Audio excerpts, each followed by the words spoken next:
Software क्या है? Types of application software, और इसमें आया था जनरल पर्पज और स्पेशल पर्पज। जनरल पर्पज में हमने बताया था किसी व्यक्ति विशेष, किसी संस्थान विशेष, किसी ऑर्गेनाइजेशन विशेष की आवश्यकताओं को ध्यान में रखकर डिजाइन किए गए। एक व्यक्ति भी यूजर हो सकता है उसका, और एक से अधिक भी हो सकते हैं, लेकिन वो किसी विशेष आवश्यकता को ध्यान में रखकर के डिजाइन किए।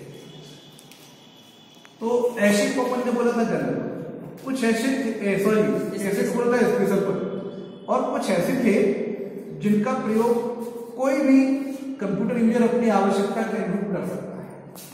उसको अपन ने बोला था जनरल पर्पज एप्लीकेशन सॉफ्टवेयर।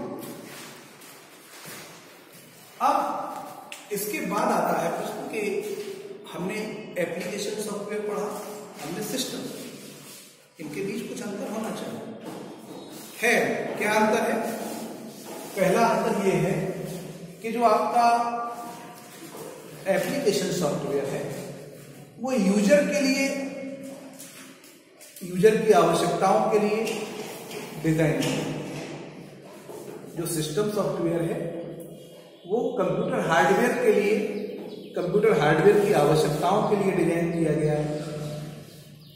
जो यूजर के लिए डिजाइन किया जाता है, यूजर की आवश्यकताओं के लिए डिजाइन किया जाता है, उसको यूजर फ्रेंडली मान लिया जाता है। तो एप्लीकेशन सॉफ्टवेयर यूजर फ्रेंडली, जो हार्डवेयर के लिए डिजाइन किया गया, हार्डवेयर की आवश्यकताओं को ध्यान में रख करके बनाया गया, वो हार्डवेयर फ्रेंडली। तो सिस्टम सॉफ्टवेयर हार्डवेयर फ्रेंडली। अब सिस्टम सॉफ्टवेयर को डेवलप करने में टाइम अधिक लगता है, अधिक प्रोग्रामर्स अधिक समय तक प्रोग्रामिंग करके सिस्टम सॉफ्टवेयर का डेवलपमेंट करें। एप्लीकेशन सॉफ्टवेयर को बनाने में कम प्रोग्रामर्स की आवश्यकता होती है और टाइम भी उन्हें कम देना। इस प्रकार जो आपका एप्लीकेशन सॉफ्टवेयर है वो उसकी कॉस्ट भी कम होगी, और जो सिस्टम सॉफ्टवेयर होगा उसकी कॉस्ट भी अधिक होगी। क्यों होगी? इसको बनाने में समय कम लगा एप्लीकेशन को बनाने में, और कम यूजर लगे तो पैसा कम खर्च हुआ, सो कॉस्ट कम हो गई। उधर सिस्टम सॉफ्टवेयर को डेवलप करने में प्रोग्रामर्स ज्यादा लगे, उन्हें टाइम भी ज्यादा लिया, तो उनको मेहनताना भी ज्यादा देना पड़ेगा, इसलिए उसकी कॉस्ट भी क्या हो जाएगी? अधिक हो जाएगी। फिर इसके बाद और आगे बढ़े तो ज्यादातर जो एप्लीकेशन सॉफ्टवेयर होते हैं वो GUI इंटरफेस प्रोवाइड करते हैं, ग्राफिक यूजर इंटरफेस प्रोवाइड करते हैं, जबकि जो आपका सिस्टम सॉफ्टवेयर है वो जरूरी नहीं है कि हर सिस्टम सॉफ्टवेयर आपको GUI इंटरफेस प्रोवाइड करे। तो बहुत सारे सिस्टम सॉफ्टवेयर ऐसे हो सकते हैं जो CUI इंटरफेस अर्थात कैरेक्टर यूजर इंटरफेस प्रोवाइड करते हैं। महंगा भी हो गया, अच्छा ज्यादा प्रोग्रामर बात करते हैं और ज्यादा लंबे समय तक प्रोग्रामिंग करनी पड़ती है, तो स्वाभाविक है प्रोग्राम भी बड़े होते होंगे, और जब अधिक प्रोग्राम होंगे, बड़े प्रोग्राम होंगे, तो मेमोरी में स्पेस कौन ज्यादा कवर करेगा? एप्लीकेशन सॉफ्टवेयर या सिस्टम सॉफ्टवेयर? तो सिस्टम सॉफ्टवेयर मेमोरी में अधिक स्पेस कवर करेगा, जबकि एप्लीकेशन सॉफ्टवेयर मेमोरी में कम स्पेस करेगा। अब एप्लीकेशन सॉफ्टवेयर को आपको चलाना है तो पहले सिस्टम को सिस्टम सॉफ्टवेयर की मदद से चलाना पड़ेगा, अर्थात बूट कराना पड़ेगा। यानी पहले कौन चलता? System software. जब सिस्टम सॉफ्टवेयर चल जाता तो सिस्टम सॉफ्टवेयर के द्वारा प्रोवाइड किए गई बेस विंडो में आप अपना एप्लीकेशन सॉफ्टवेयर चलाते हैं। ठीक है। अब इसके बाद जब आप और आगे बढ़ेंगे तो आप पाएंगे कि जो आपका सिस्टम सॉफ्टवेयर है वो सिस्टम सॉफ्टवेयर, अच्छा हाँ हो गया था, सिस्टम सॉफ्टवेयर आसानी से मॉडिफाई नहीं किया, जबकि एप्लीकेशन सॉफ्टवेयर को आप कम समय में आसानी से मॉडिफाई कर सकते हैं। ऐसे ये आपके प्रमुख अंतर हो जाएंगे किसमें? सिस्टम सॉफ्टवेयर में और एप्लीकेशन सॉफ्टवेयर में। अब इसके बाद आता है, क्या अभी आपने अंतर में पढ़ा कि एप्लीकेशन सॉफ्टवेयर आसानी से मॉडिफाई किया जा सकता है। क्यों? आज आवश्यकता कुछ है, कल आवश्यकता कुछ और हो जाएगी, तो उसी को अपडेट कर दिया जाएगा। तो ये सुविधा ऑपरेटिंग सिस्टम में तो रोज रोज अपडेट करने की नहीं होती, लेकिन अन्य जो सॉफ्टवेयर होते हैं उनको अपन कई बार देखते हैं, बोले यार इसका अपडेट फॉर्म कर लो, ठीक है ना, तो आपके सिस्टम की स्पीड क्या हो जाएगी, बोले बढ़ जाएगी, आपको और सुविधाएं मिलने लगेगी। तो जिन एप्लीकेशन सॉफ्टवेयर, साधारणतः ये काम एप्लीकेशन सॉफ्टवेयर में ही होता है, तो ऐसे एप्लीकेशन सॉफ्टवेयर जिन्हें आवश्यकता अनुसार कम समय में क्या किया जा सकता है, मॉडिफाई, चेंज, एडिट किया जा सकता है, कस्टमाइज सॉफ्टवेयर कहलाते हैं। तो इजी वे में कस्टमाइज किया जा सकता है एप्लीकेशन सॉफ्टवेयर या सिस्टम सॉफ्टवेयर। तो प्रश्न आता कि इसको करने में हमको, अर्थात कस्टमाइज करने में हमारे लिए एप्लीकेशन सॉफ्टवेयर इजी है, जबकि सिस्टम सॉफ्टवेयर इतनी आसानी से मॉडिफाई या कस्टमाइज नहीं होगा। तो अगर एग्जाम्पल पूछा जाए कि एग्जाम्पल दीजिए कस्टमाइज सॉफ्टवेयर का, तो आप कह सकते हैं मोस्टली एप्लीकेशन सॉफ्टवेयर क्या है, कस्टमाइज सॉफ्टवेयर की श्रेणी में रखे जा सकते हैं, ठीक है। अब फिर एप्लीकेशन सॉफ्टवेयर के नाम आपको पता है, MS वर्ड है, पेज मेकर है, कोरल ड्रा है, आदि आदि, इनके नाम आप बता दीजिए। अब इसके बाद फिर और आगे बढ़े, तो कस्टमाइज सॉफ्टवेयर के बाद हम लोग पहुंचे कंप्यूटर ग्राफिक्स और ग्राफिक्स सॉफ्टवेयर। देखो, सॉफ्टवेयर से आप कंप्यूटर में ढेर सारे काम कराते हैं। जब आप सॉफ्टवेयर की मदद से कंप्यूटर स्क्रीन पर और कंप्यूटर ग्राफिक का निर्माण करते हैं, तो ऐसे सॉफ्टवेयर क्या कहलाते हैं, ग्राफिक सॉफ्टवेयर कहलाते हैं। अर्थात जिन कंप्यूटर सॉफ्टवेयर की मदद से ग्राफिक्स का निर्माण किया जा सकता है, वे क्या कहलाते हैं, ग्राफिक सॉफ्टवेयर कहलाते हैं, ठीक है ना। अब ग्राफिक सॉफ्टवेयर है तो इनसे निर्माण होगा किसका, ग्राफिक्स का, क्योंकि लिखने का काम तो अन्य टेक्स्ट बेस्ड सॉफ्टवेयर कर ही रहे थे, हमें चित्र बनाने थे, चित्र बनाने के लिए हमको किसकी जरूरत पड़ी, ग्राफिक सॉफ्टवेयर की आवश्यकता पड़ी। अब ग्राफिक सॉफ्टवेयर है तो उसके द्वारा चित्र बनेगा। अब अगर वो चित्र अपने को सिस्टम के मॉनिटर पर ही मिल रहा है, तो ऐसे कंप्यूटर ग्राफिक को जो कंप्यूटर मॉनिटर पर या वीडियो पर या स्क्रीन पर प्राप्त हो रहा होता है, उसको अपन बोलते हैं सॉफ्ट कॉपी कंप्यूटर ग्राफिक या इंटरेक्टिव कंप्यूटर ग्राफिक। इंटरेक्टिव इसलिए बोला क्योंकि सिस्टम का ऑन होना जरूरी, ऑन सिस्टम में ही उसको प्राप्त किया जा सकता है, ये टर्म्स एंड कंडीशंस है, इसलिए उसको इंटरेक्टिव कंप्यूटर ग्राफिक भी कहा जाएगा। दूसरी तरफ एक कंप्यूटर ग्राफिक ऐसा है जिसको प्राप्त करने के लिए सिस्टम का ऑन होना जरूरी नहीं है। व्हाई?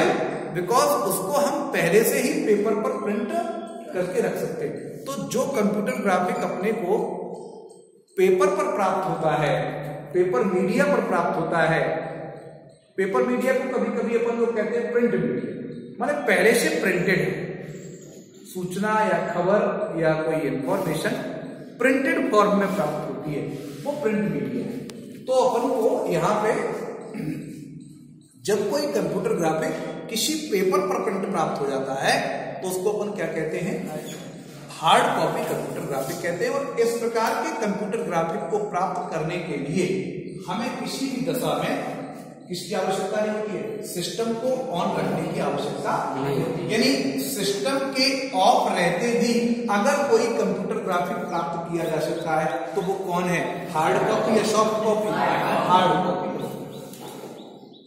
बात ठीक है ना। अब जैसे आप गाना सुन रहे हैं कंप्यूटर से, तो कंप्यूटर से गाना सुनने के लिए कंप्यूटर का ऑन होना जरूरी है कि नहीं है, बोलो। और कंप्यूटर में जो रखा गाना है उसको अगर आपने किताब में प्रिंट कर दिया, पेज में प्रिंट कर दिया, तो फिर उसको पढ़ने के लिए क्या आपने को सिस्टम का ऑन होना जरूरी होगा, नहीं होगा। तो वही चीज यहाँ पर ध्यान में रखना। अब उन कारणों का भी उल्लेख हो जाए जिनके चलते एप्लीकेशन सॉफ्टवेयर बहुत अच्छी मानी जाती है। तो देखिए उसको हम तो आप छोटे छोटे बिंदुओं में देखें। एप्लीकेशन सॉफ्टवेयर जीयूआई वातावरण देता ना, जीयूआई वातावरण अपने को काम करने की सरलतम तकनीक देता है, कठिनतम सरलतम। इसका मतलब क्या है, एप्लीकेशन सॉफ्टवेयर जीयूआई वातावरण प्रोवाइड करता है जिसके चलते हमें कंप्यूटर में कार्य करने में बड़ी सुगमता होती है। ठीक है, दूसरा बिंदु आया GUI operating, GUI application software में, यानी एप्लीकेशन सॉफ्टवेयर में जीयूआई वातावरण की वजह से इसको कार्य करना या चलाना बड़ा आसान हो गया। दूसरा, एप्लीकेशन सॉफ्टवेयर में ऑनलाइन हेल्प की सुविधा है। ऑनलाइन हेल्प का तात्पर्य क्या है, मान लीजिए अपन ने कोई सॉफ्टवेयर परचेज किया माइक्रोसॉफ्ट कंपनी से। अब माइक्रोसॉफ्ट कंपनी का सॉफ्टवेयर अपने को चलाने में कठिनाई पैदा करता है, तो हमें माइक्रोसॉफ्ट से इंटरनेट के द्वारा सीधे कॉन्टेक्ट करना है, your system or your application software is not working properly, reason this reason नहीं, आपने उनके मेल आईडी पर डाल दिया। आफ्टर सम टाइम वो टेलनेट की मदद से आपके सिस्टम को ऑन कर देंगे और आपके एप्लीकेशन सॉफ्टवेयर में आ रही प्रॉब्लम्स को क्या कर देंगे, दूर कर देंगे। आपका सिस्टम आपके लिए रेडी हो गया, आप उसको यूज कर देंगे। ये हो गया ऑनलाइन। इसके अलावा ऑनलाइन हेल्प के साथ साथ इसमें मैनुअल हेल्प की भी सुविधा है। एक हेल्प फाइल के रूप में इसमें सपोर्ट करके रखा गया। जो कुछ भी कार्य है, जो भी किया जा सकता है, हमको नहीं बनता तो हम उसके मैनुअल को रीड कर लेंगे, उसको ट्यूटोरियल भी कहते हैं। तो मैनुअल या ट्यूटोरियल सुविधा भी एप्लीकेशन सॉफ्टवेयर में पाई जाती है, जिसको रीड कर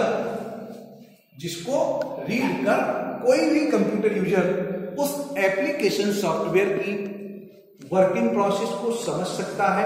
जहां उसको प्रॉब्लम्स आएगी, उस प्रॉब्लम्स को सॉल्व करने के स्टेप भी पढ़ सकता है और पढ़ करके अपना कार्य पूर्ण कर सकता है। ठीक है ना। इसके अलावा कोई मिस्टेक आप कर रहे हैं तो उस मिस्टेक से रिलेटेड एरर मैसेज भी बहुत स्पष्ट आता है, यानी क्लियरिटी है एरर मैसेज इसमें एप्लीकेशन सॉफ्टवेयर में। ये वो सब कारण है, पैसा तो कम लगता ही है, कम कीमत है, इस कारण से भी बहुत अधिक मात्रा में एप्लीकेशन सॉफ्टवेयर का प्रयोग कंप्यूटर यूजर्स के द्वारा किया जाता है। अब जो ग्राफिक सॉफ्टवेयर है वो भी एप्लीकेशन सॉफ्टवेयर है। तो अब ग्राफिक सॉफ्टवेयर के रूप में किनका प्रयोग किया जाता है, तो आप कोरल ड्रा इसका प्रयोग करके आप कंप्यूटर ग्राफिक तैयार कर सकते हैं।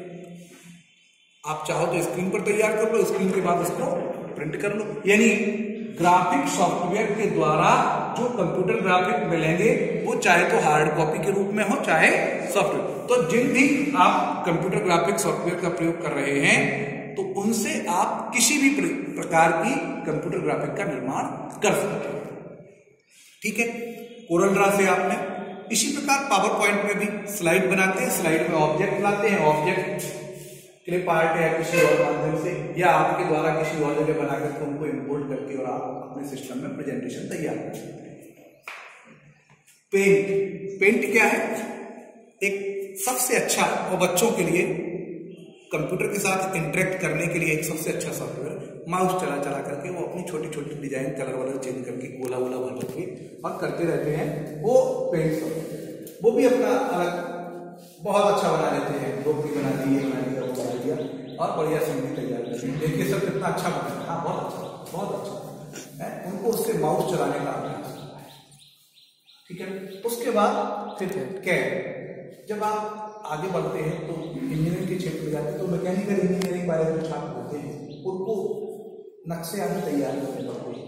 मकानों के भी हो सकते हैं वो, और सिविल इंजीनियरिंग में और मैकेनिकल इंजीनियरिंग इस सॉफ्टवेयर का बहुत। सिविल इंजीनियर अगर आर्किटेक्ट बनता है तो उसको मकानों के नक्शे बनाने पड़ेंगे, वो नक्शे 3D भी हो सकते हैं। अब 3D नक्शे बनाने हैं तो उसको कौन से सॉफ्टवेयर की जरूरत पड़ेगी, कैड। इसी प्रकार से जो मैकेनिकल इंजीनियरिंग है जिसमें मशीनरीज से रिलेटेड काम होते हैं तो मशीनरीज को डिजाइन करना भी उसमें शामिल होता है। अब मशीनरीज को डिजाइन करना है तो उसके लिए कौन से सॉफ्टवेयर की आवश्यकता पड़ेगी, कैड सॉफ्टवेयर की आवश्यकता पड़ेगी। That's all.